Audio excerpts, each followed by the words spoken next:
Pour bien s'entendre, il faut bien s'écouter. Rendez-vous sur M, la petite radio du Grand Maghreb.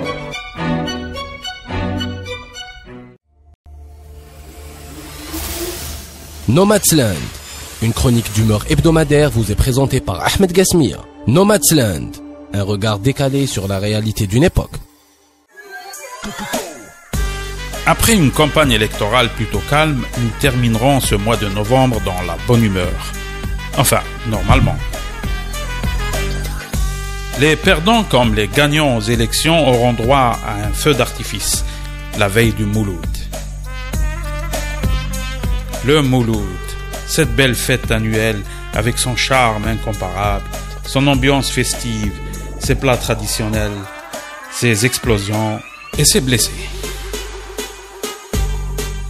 Le Mouloud n'est pas une fête religieuse au sens canonique du terme comme les deux Aïd. C'est plutôt une tradition religieuse observée dans de nombreux pays musulmans. Et ce qui fait son originalité chez nous, c'est qu'elle est associée aux pétards et aux déflagrations en tout genre. Personne ne sait exactement à quel moment de l'histoire avons-nous décidé de fêter la naissance du prophète avec des pétards. C'est vrai que c'est hors contexte, et même, par les temps qui courent, mauvais pour la réputation. Sur ce point, il faut préciser que la célébration de cette fête de cette manière est mal vue par les religieux, sans parler du fait que la vente de pétards est carrément interdite. Malgré tout, beaucoup d'entre nous n'envisagent pas un Mouloud sans déflagration, sans bruit et sans cette odeur de poudre qui embaume l'atmosphère. L'idée de faire exploser des pétards pour célébrer cette fête, aussi illogique soit-elle, a résisté au temps et aux interdictions. Et la mobilisation à laquelle nous allons assister la veille du Mouloud mettra davantage en relief le peu d'intérêt accordé à des moments en théorie importants comme les élections. Même si les élections engageaient théoriquement l'avenir du pays, le Mouloud en version pyrotechnique enregistrera toujours le taux de participation le plus important. C'est d'ailleurs ce parallèle qui nous permet de voir clairement la puissance de la tradition.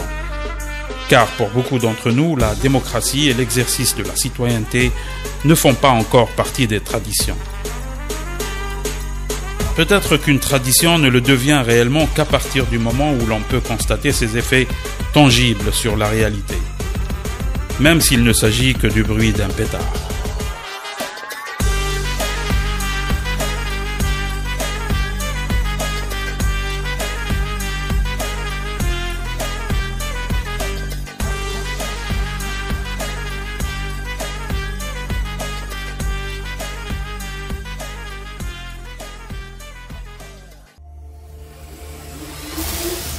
Nomadsland, une chronique d'humeur hebdomadaire vous est présentée par Ahmed Gasmia. Nomadsland, un regard décalé sur la réalité d'une époque.